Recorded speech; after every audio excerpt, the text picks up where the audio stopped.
We are back to Paul's Political Spaces, and we have Nuru here with us. Nuru is one of our Paul staff here and also on the news desk, and we'll be analyzing the show together. So today we are basically going to talk about everything that the electorate should be aware of, and we also want to talk to you electorates. We want to know how you feel concerning tomorrow, which is the D-Day, our own winter 2023 general elections. We don't want to know who you are voting for. We don't want you to campaign for anybody today.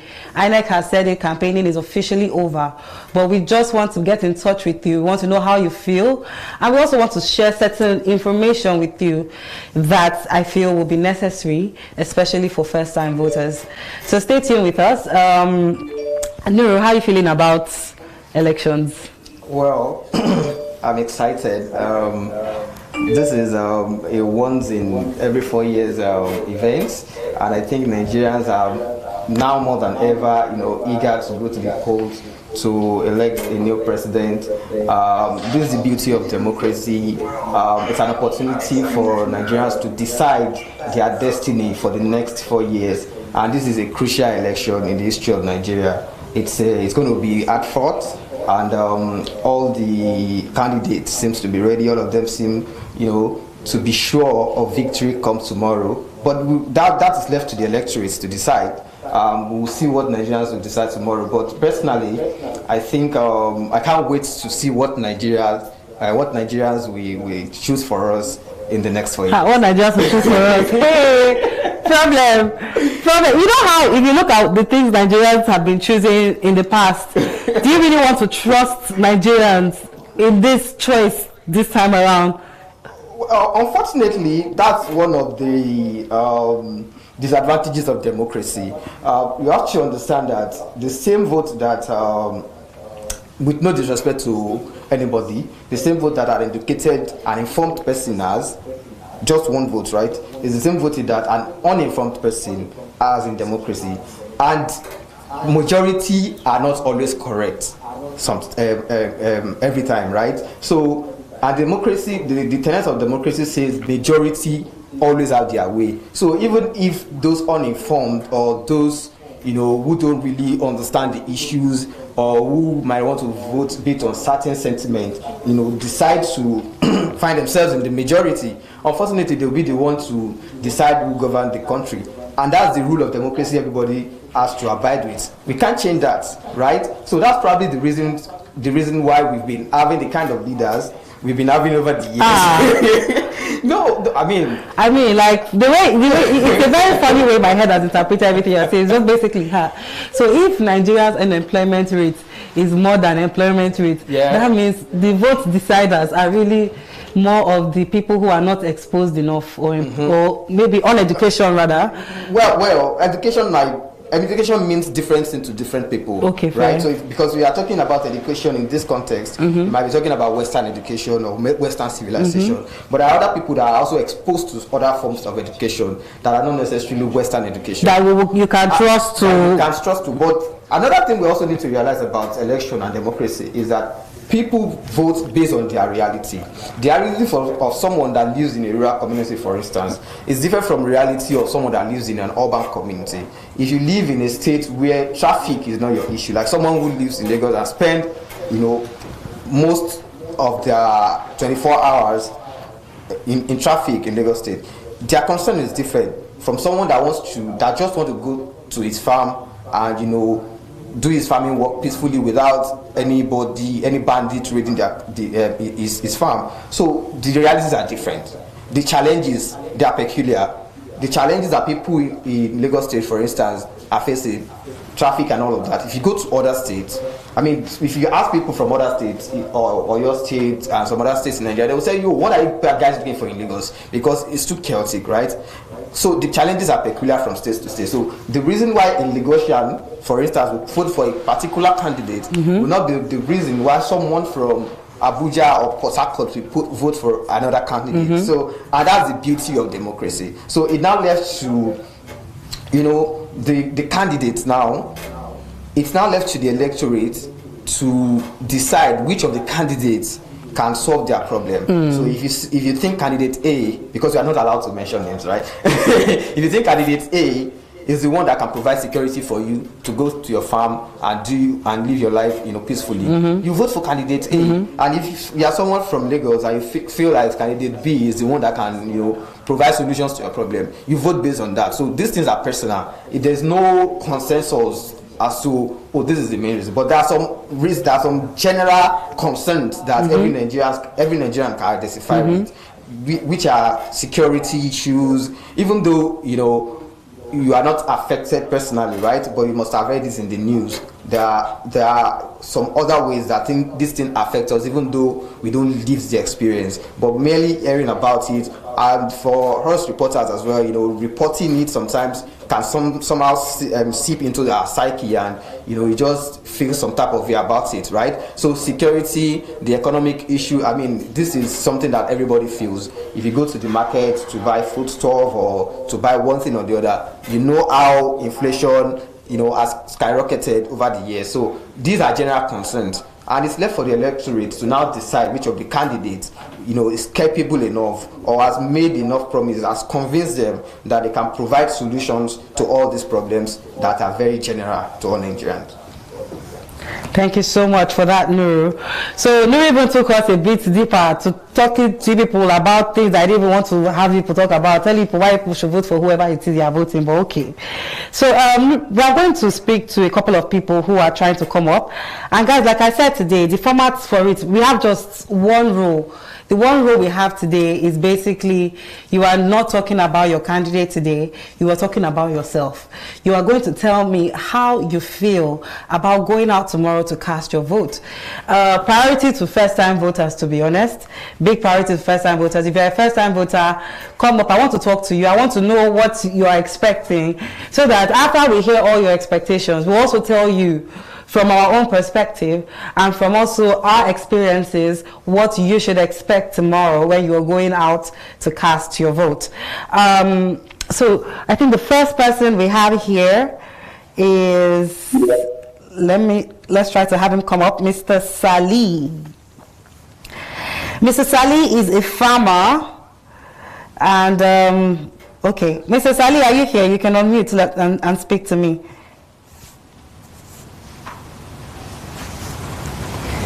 Hello? I'm not sure he's ready for us. He's not ready for us, so I have to remove it from my stage, because that's how you now come out meet when I'm not ready for you. You mentioned first-time voters, right? And I think there are some, there are some things that a first-time voter would find out, There are not things that will be shocked. I don't want us to disclose to them. I want them to come first on stage and tell us their own shalaye, because all of them think that we can just lay down. Not yet. No, let's not lay down that foundation. I don't want them to come here and already now use our foundation, so that they will now feel like they can predict. Okay. Let's tell them what I go. You have to carry knife on that. No, don't carry knife, please. If you carry anything wrong, police is going to hold you down. But I know for sure that one thing you should know about is the environment you're going to vote in. If you had not known before now you've already gotten your polling unit or polling station and it's far away from your house, well, now know, so that next time you are casting your vote, your polling station should be closer to your house, because usually on elections the transportation and movement is a bit of a hassle and there's a lot of restrictions, so you don't want to be traveling too far to cast your vote. I think that's just the first spice I will give you. So if your vote is already far, if your polling station is far away from where you should be, or where your house is, or where your place of comfort is, you've already messed up for this year. But it's okay, it's fine. You will drive to your polling station safely with your voter's card and whatever it is that you need. We would list the things that INEC needs you to come to the polling unit with as well. We'll also tell you what to expect in terms of the stages of election. It's not that you just go there and then they give you ballot paper straight and you ballot it and then you move on. No. There are lots of things. There are processes to it. And Nuru and I will put it past or through those things. But first of all, we just want to know what you are thinking. So, I have Emperor Shegun coming up. Emperor Shegun, I don't know if the network is doing me right, but Shegun seems to be taking a long time to connect. Is this election network? I mean, is this no cash network? What's happening? What's happening today? Let's try someone else. Yeah, I'm trying someone else. I'm trying other people now at this point. It's a point of desperation. Okay, so we have Snowfield on stage with us. Snowfield, can you hear me? If you can hear me, you're mute. Let's have a conversation. Yeah, I can hear you. Good evening. Hi, good evening. Welcome to Paul's Political Spaces. So first off here, you're going to tell me, how far do you have your PVC? Because having your PVC, first of all, is the qualification for you to even open your mouth and speak on this stage. If you don't have your PVC there, it's not you I'm here to talk to. So what is your status? PVC collected, missing, or in your hand, or not seen, or not even registered? Snowflake said he has collected his PVC, which, well, we'll take that. So, what's your expectation? Are you a first-time voter? Or? Yes. Yes. Yeah, I'm a first-time voter. But you have to just say your mic is a little so I can hear you in my ears. I don't know why. But You might have to increase it for me. It's my first time voting, so I think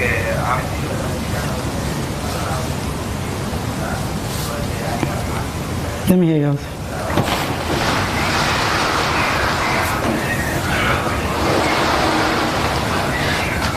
I need to hear from you. I can't hear anything. My phone is increased. Hello, are you here? Network be like that sometimes. Yes, on it. Don't worry, I'll speak to him through that. Hello? Yes, I'm here. I can hear you perfectly. Okay. So I say your mic is good, so I can't hear. I can hear that here, the other two, so I can't hear. But you're hearing my questions, so just move ahead with what you're hearing me ask you, because you're already answering the questions. So let's keep it going. So as a first-time voter tomorrow, what are your expectations? What do you think you're going out there to meet? I think I'm expecting to see more young people like me come out tomorrow for me. I think that's one of the biggest decision I'm looking forward to, because I think this year, especially around this area, more young people my guys. Without talking about the election, everybody has their own perspective. Like, I have this vibe, everybody wants to come out and participate in one way or the other. So I think I will see a lot of young people in the polling as of tomorrow. And it's going to be a good feeling. It shows that Nigerian youth are more aware about the political issues that we have in this country. And probably they want to actually make an effort so that they can change things. Young people, you see them 20, 22, upwards, less. Yeah, as long as they are around the age limit and age requirement, everybody wants to come out and vote. So I think that's what I'm. As long as they are around the age limit and age requirement, everybody wants to come out and vote. So I think that's what I'm looking for. I want to see more young people outside casting their votes in this election. Then, in the aspect, another aspect I think I'll be also looking forward to will be security, because I don't know, everybody's saying that there's army in different places, but I'm not seeing an army in this local government I stay in. For now, though. What's your local government? Everybody just doing their normal thing. I don't see anything. So I don't know if there's army right there. What's your local government? Okay, I stay in Rivers State, the particular government of Nelka, to be precise, in Rivers State. So I haven't seen any major security, coming in though. What I can say to that. But everywhere is okay. Everywhere is calm. We don't have issues. All right. What I can say to that is that soldiers are not just deployed to all the areas in the country, right? So there is a security mapping whereby they would identify flashpoints, areas that are prone to violence, areas that they have observed that violence might break out on the election day. So those are the kind of areas that they usually send soldiers to, and they are strategically positioned to also respond to whatever security breach that occurs on the election day. So even if you can't see them, in your area right now, trust me, they are somewhere very close to you, and you would only find out if or when I don't pray, I don't hope for that violence breaks out in your area. No, that's so dark. That is very dark. But I don't pray for that. I don't wish for that, right? But it's one of the things that happen in election. No, please stop scaring the first time voters. Please, everybody stop. No one is trying to scare the first time voters. But to be honest, there's possibility of violence. So me personally, I think if you are going out to vote, you should probably dress quite comfortable, especially depending on the area that you live.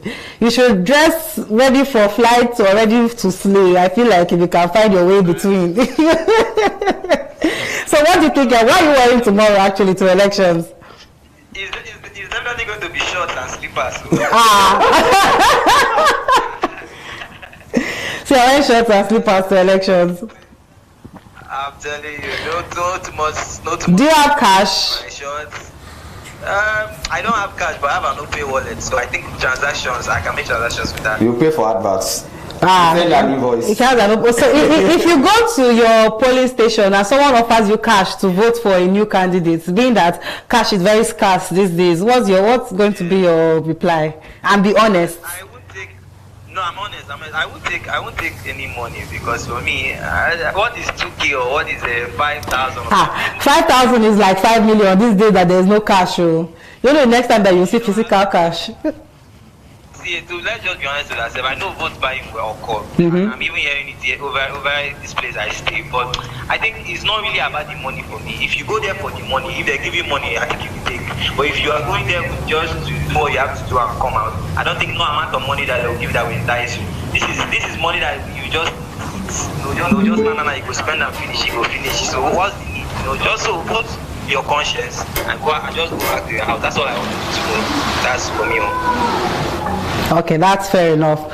That's very fair. But I feel like there are some people here that will collect the cash, but still vote for who they want. No, I'm just saying that people. I've seen tweets. I don't know. I've seen tweets from people, especially people that even follow Pulse. I've seen tweets where Pulse followers say that they will collect the money, but they'll go and vote for their preferred candidate. Exactly. So I feel like if you are going to be honest to me and tell me that's what you do, I'll still take it. I won't judge you. The candidate, has instructed his followers and supporters to collect money from politicians. Whoever offers them money on election day, they should collect money from such politician and vote their conscience and vote for him on election day. Since I are not allowed to mention him, so I won't mention him. But then again, if someone is dangling some 5,000 naira new cash in your front, and you've been cash strapped for some days now, so it doesn't. I won't say you should sell your votes, but you can just take it as compliment and still vote your conscience at the end of the day. All right, thank you so much for speaking with us, Snowfield. We have Ajayi on stage now. Thank you so much. So let's before we take Ajayi, I'm not sure our listeners on the spaces are aware that we are also streaming this session live on Instagram, right? And we're also streaming on Facebook. So let's just do the 18 people that were here when we started the space are aware, because I told them. So 18 of you are still here. Well done. Let's do a quick check with our technicians in the background here to make sure that everything is intact on other platforms. Benga, can you just confirm? All right, guys. So we'll go mute for a few seconds to just make sure we're good. Yeah, we're good. We're good? Studio, we're good? Yeah. Let's go on. All right. So for all our... Okay, guys, we'll be right back. Give us 2 minutes to get things together. And, So, Paul, can you give us some music?